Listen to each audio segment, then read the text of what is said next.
Kodak Aerochrome was a legendary color film stock that was sensitive to infrared light, giving plant life a signature pink and red glow.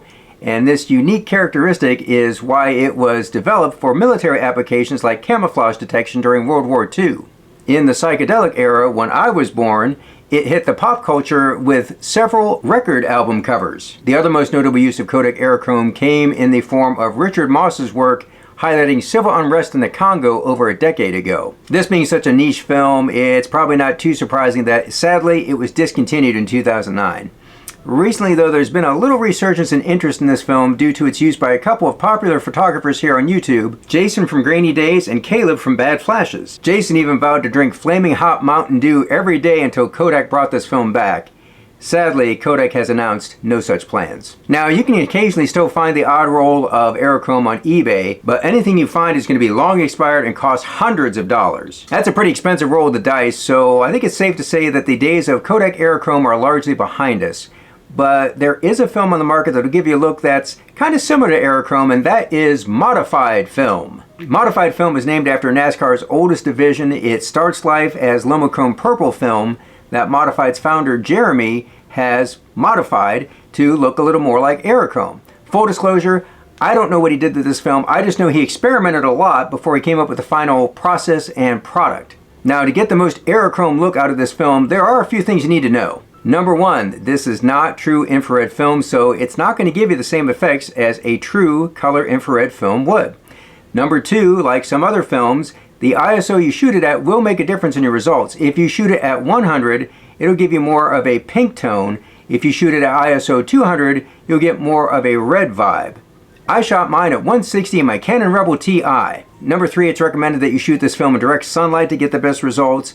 And number four, and this is probably the most important point, your results straight out of the scanner are probably not going to look super Aerochrome. You're going to need to make some adjustments and move your saturation and hue sliders to the right to really lean into that Aerochrome vibe, especially if you use an Aritsu scanner, because your results with those might be a little bit more desaturated. Alright, enough talking, it's time to share some images with you. Even though this is not true infrared film, I decided to cram as much green space into this set as I could. So I shot it at a nature preserve, a local park, and an arboretum. And I threw in a couple portraits of my wife too, because she's awesome.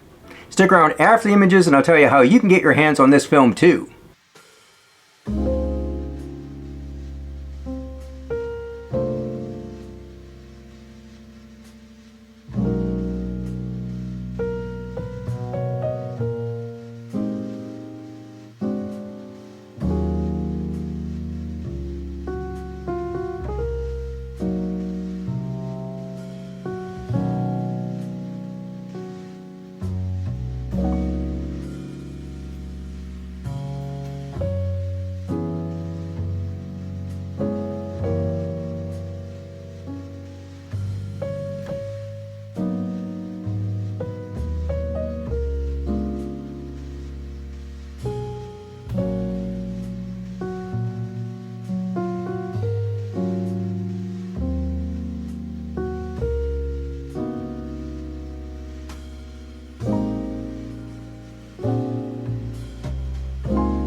So overall, I was pretty happy with my results. Obviously, they don't look exactly like Kodak Aerochrome, but I didn't expect them to. They've got a lot more purple in the images, which makes sense because this is a modified version of Lomochrome Purple. Again, since this is Lomochrome Purple or a modified version of it, you can take it to any C41 lab and they should be able to handle it no problem. And since this is not true infrared, you don't have to worry if your camera has infrared sensors or components. That won't fog this film.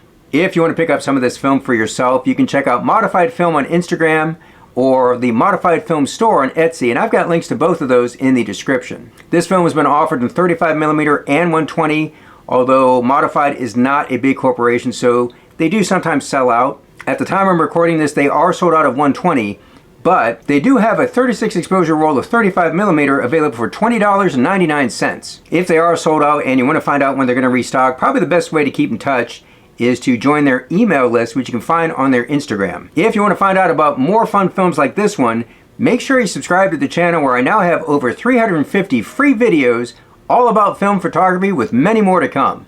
Until next time, do some good, have some fun, and shoot some film.